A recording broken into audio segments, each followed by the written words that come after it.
Today I want to talk about what happens to our bodies and talk about our spiritual bodies. This is the week on the Christian calendar.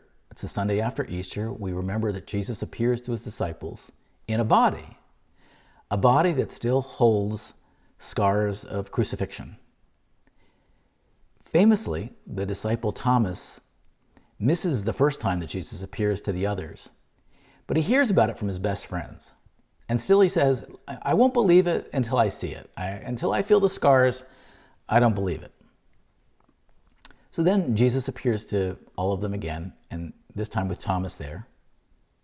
And he invites Thomas to feel his wounds and experience the reality and says, don't doubt, believe. So Thomas touches him and believes. So within this short story, I think there are some deep teachings for us today about our bodies, our spiritual bodies and our physical bodies. First, the story teaches us that when we die, we rise to new life with spiritual bodies. Maybe you haven't thought that much about that. What does happen? Are you just an ethereal ghost that kind of floats around, or what happens to you? Well, Swedenborg, the mystic scientist, kept a detailed journal of what he saw on the other side. And as we read today, he teaches that shortly after death, we travel to the spiritual world and we have spiritual bodies. And that was quite a shock to the Christian church of his day. In that time, Christians believed that the body was laid physically into the ground during the funeral, and it would remain in the ground until a final judgment. And then all the bodies would be lifted off of earth, and then they would go to heaven. I learned about this concept from my grandmother. She had met my grandfather in Germany after World War I during the occupation. He was a soldier in her town. Because he spoke German, he was assigned to attend the Catholic Church service to see if the Germans were plotting anything against the Americans. And he also was involved with taking care of the nutrition for some of the children in that community. Now, my grandmother was a staunch Catholic, and she admired this American who she thought was an outstanding Roman Catholic, going to every Mass. And she was, as she reported, impressed with how he treated kids. She married him, never told her family she married a Protestant, a non-Catholic. When I asked her what she thought of this Swedenborgian Christianity that she married into, it was really different from what she was raised. She said to me it made sense. She said, as a young girl, I was taught the body sat in the ground after death. And that whole idea of the body in the cold dirt for centuries, she said, was so horrible and it didn't make any sense. So learning about spiritual bodies and what happens after we die, that we go right to heaven, that made sense. I think it does make sense. And understanding more about our spiritual bodies can help us too. Swedenborg does give us a peek into the other side, and he says that when we leave the physical body, like a hand leaves a glove, we emerge into a spiritual one in the spiritual world. And that it's a body, and that we have senses, but our senses are more intense. One example that he reported was you could literally feel the energies of others, something that we begin to feel on earth. If you've been around someone who's incredibly negative, you can sort of feel the vibe, you might say, or the aura of that person. And he describes that in the next world that's one of our senses. You can feel that right away, and there's people you just simply can't be around. He tells us that when we enter the spiritual world, we're welcomed by those that loved us on earth, and that we experience love, unlike anything we've ever experienced before. We have a life review, but it's not about shame. It's only about understanding. It's a very positive experience. So Swedenborg wrote all this long before there were near-death experiences, but they confirm the story of for the most part, of a very positive experience. But he talks about our spiritual bodies, and he says that that loving and caring people who are good on the inside become more beautiful in the spiritual world, and those driven by selfishness begin to look more frightening. In other words, we can no longer hide what we really are, and our spiritual body there resembles our spirit. He also says in a paradox, as we grow older in heaven, we look younger. And we can adjust to ages that we're most comfortable. So talking about these spiritual bodies, it could seem odd in our world today. In our culture, we're kind of taught pretty much that if you can't measure it, if you can't see it, if you can't touch it, it holds little value. Our economy, we refer to ourselves in technology as users, almost as a word that we would use for people who are wrestling with addiction in drugs or something. The same world, in the same culture, we only value those who can produce and those who can consume. This modern material world has flattened us, and I think it crushes the enchantment in this life very often. That we forget how important the immeasurable things are, the beautiful, the good, the true. We diminish the arts, we diminish poetry, we diminish philosophy. And it's just simply how you are productive in the economy is how good you are. So the idea of talking about spirituality and a spiritual body, what's the point? Here, all of our conversations must lead us to be more productive and more profitable. But I feel that we need to re-enchant this world and bring back enchantment and bring back this incredible, beautiful spirituality. The Christian church has been a failed vessel in many ways of bringing forth a lot of the beauty of the spiritual life. But I think we need to find it again and bring it back into our culture and into our lives. I saw 3 practical lessons in the story today that I'd like to share. First, we see that Thomas in the story can feel and he can touch, and he can feel and touch his way to faith. And Jesus doesn't mock that. We often see the story of doubting Thomas as a negative, but Jesus actually encourages that. He encourages us to feel and touch our way to faith. True belief in God is not a theoretical thing. It's an experiential thing. We truly believe when we've touched God and felt touched by God in spirit. In fact, I'd go even further to say that there is no real faith without doubt. And Thomas teaches us that. Now, people often, when they find out I'm a minister, they'll often say, look, I really doubt what you're saying about the spiritual stuff. And they sort of expect me to get upset or argue or sort of offer theological talking points.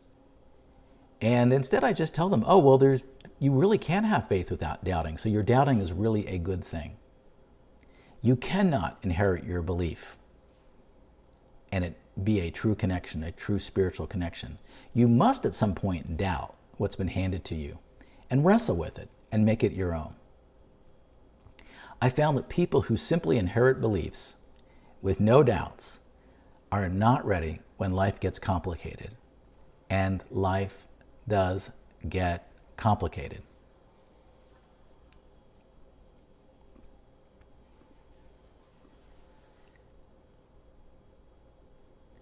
True faith comes from doubt.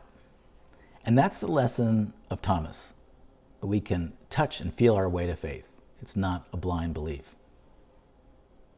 One reason we have a weekly dialogue each week is to open up a space to doubt. I see what I see when I give this message, but each week we all learn from what others share and they see. And we can doubt and question each other and challenge each other and listen and respect. And in that we grow. So the first lesson I get from this is that God invites us to doubt and wrestle with things that we don't understand. And that's how we grow our spiritual bodies here on earth. The second powerful lesson from today's text is the importance of an embodied spirituality. In Christianity, we say God came incarnate, meaning in a body, through Jesus. That means God came into the world as a human being in a particular time and space. Maybe the most common statement people share with me is a belief that, I think Jesus was a great teacher, but no greater than any other teacher in history. And I certainly don't think that was God in the flesh. And again, I think that's fine. If people believe that, it's not what I believe. I believe that there was an embodied God. And that's really interesting. because Christianity is not a very good embodied faith. A lot of Christianity is in our thoughts. We say it's what we believe, it's what we say, it's all in our heads. Despite this, I believe in an embodied Christian faith that wraps it all up, both our body and our soul. We can learn a lot from other faiths, particularly, for example, faiths that have teachings like in Hinduism, such as yoga. In our newsletter this week, we talked about two experts that are going to lead a weekly movement and spiritual guiding session on Zoom each week from 12:30 to 1. We've got to embody our faith, and we can't just keep it locked in. I've noticed in my coaching practice again and again that clients share that they get spiritual breakthroughs much more likely during a yoga practice than even in church. So we need to develop an embodied faith that embraces the body, and that embraces sex, it embraces good food, it embraces the fun of the body, the fun that we can do. Of course, not the abusive ways, and we can all abuse our bodies, but respecting our bodies and having a fun and wonderful life in our bodies. I think we need to embrace healthy bodies in this embodied faith. The third lesson from today's story for me was that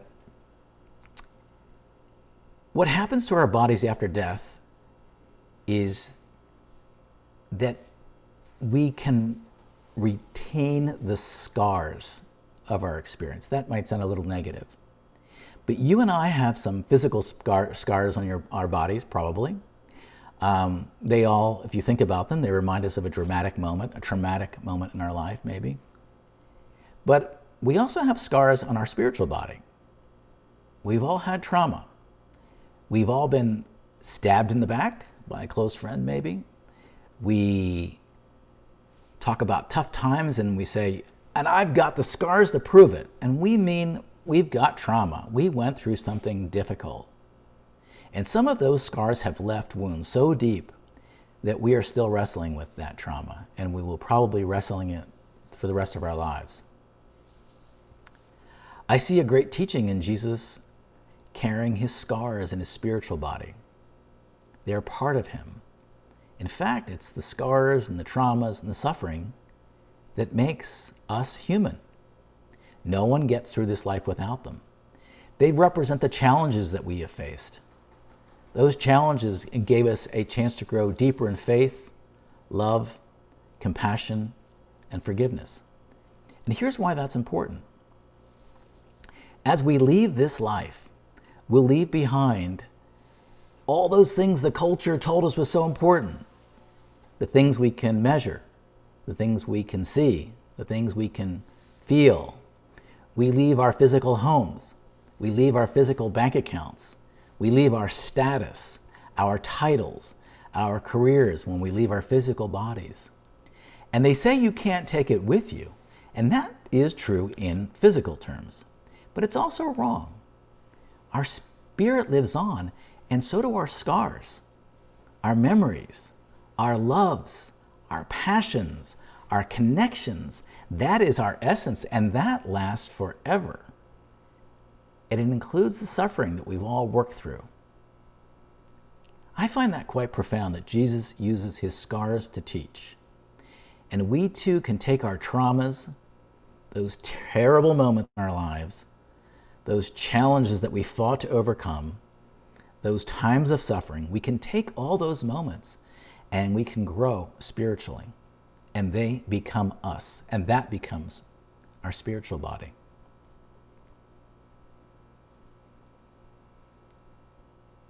So, in conclusion, I think we can embrace our scars. They've been our spiritual teachers. So there's a lot to learn from this text, I think, from Thomas and Jesus. And I leave you with a lovely quote by St. Thomas Aquinas that I thought captured some of this wisdom, saying, "Remember, when you leave earth, you take nothing with you that you received, only what you have given." Amen.